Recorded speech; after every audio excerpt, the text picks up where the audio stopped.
On the 14th of July, 1865, beneath the jagged silhouette of the Matterhorn, a quiet triumph was shattered by an unspeakable calamity.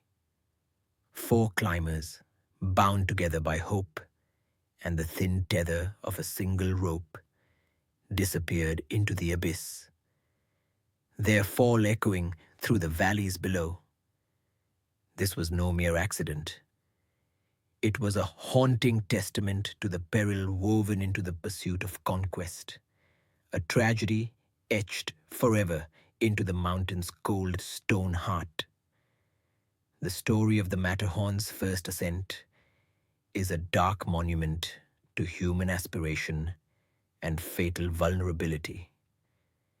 In the mid-19th century, the Matterhorn stood as one of Europe's last unconquered giants, a forbidding spike of rock and ice rising over 4,400 meters above the Swiss-Italian border. Its near-perfect pyramid shape, sharp and unforgiving, had lured mountaineers with a deadly allure, promising glory, yet demanding supreme skill and unrelenting courage. The golden age of alpinism was dawning, with climbers driven by the thrill of discovery and the prestige of planting a flag atop the world's most daunting peaks. For Edward Whymper, an English artist turned alpinist, the Matterhorn represented the ultimate challenge, an enigmatic presence that had withstood every attempt to breach its summit. Whymper assembled a party of 7 for the historic climb, including guides from the Valais region, men accustomed to these heights yet acutely aware of the mountain's merciless temperament.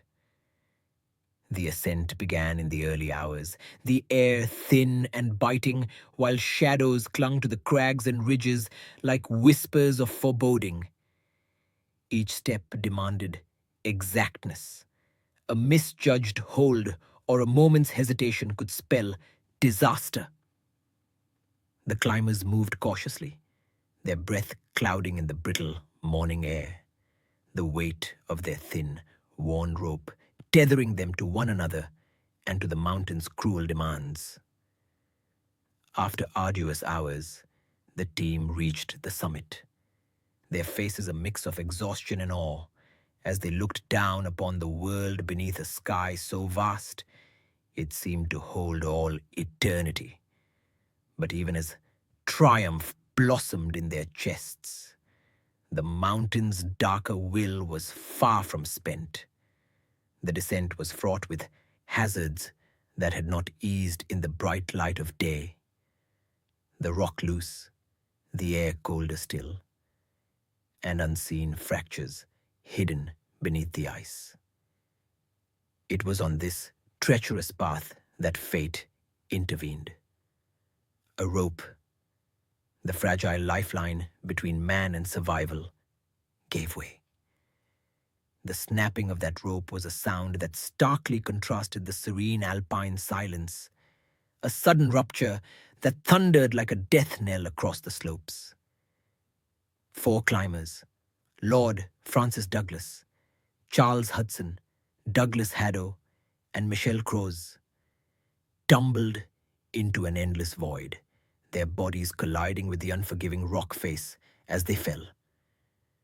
Whymper and the remaining guides were left dangling between horror and helplessness, the yawning gap between life and death forever deepened by the severed cord. The mountain, indifferent and eternal, reclaimed its victims in a single, merciless instant. This catastrophe reverberated far beyond the peaks, shattering the innocence of the burgeoning mountaineering community and casting a somber shadow over the age's heroic narratives. The public, hungry for tales of adventure and conquest, was confronted instead with a grim spectacle of human frailty and nature's indifference. The tragedy sparked an intense debate on the ethics and dangers of alpinism. Yet it also immortalized the Matterhorn in the collective consciousness, not merely as a mountain, but as an ominous sentinel of both ambition and loss. To see the Matterhorn today is to gaze upon a silent witness to that fateful day. Its sharply contoured ridges and glistening snowfields seem almost serene. But beneath this deceptive calm lies a history steeped in tension and sorrow. Climbers still ascend its flanks, drawn by the same mixture of reverence and defiance that propelled Whymper and his party into the mountain's icy grip. The wind that sweeps through its peaks carries whispers, as if the mountain itself remembers the lives it took and the fragile human spirit it tested. In the end, the story of the Matterhorn's first ascent disaster is a meditation on the fine line between courage and catastrophe. It reveals the mountain not just as a physical obstacle, but as a force that shapes destinies with indifferent hands. The snapped rope is more than a broken piece of climbing equipment. It is a symbol of the tenuous thread by which life hangs when faced with the sublime and the savage. The four climbers who fell that day remain suspended in time, their tragedy forever entwined with the mountain's unyielding visage.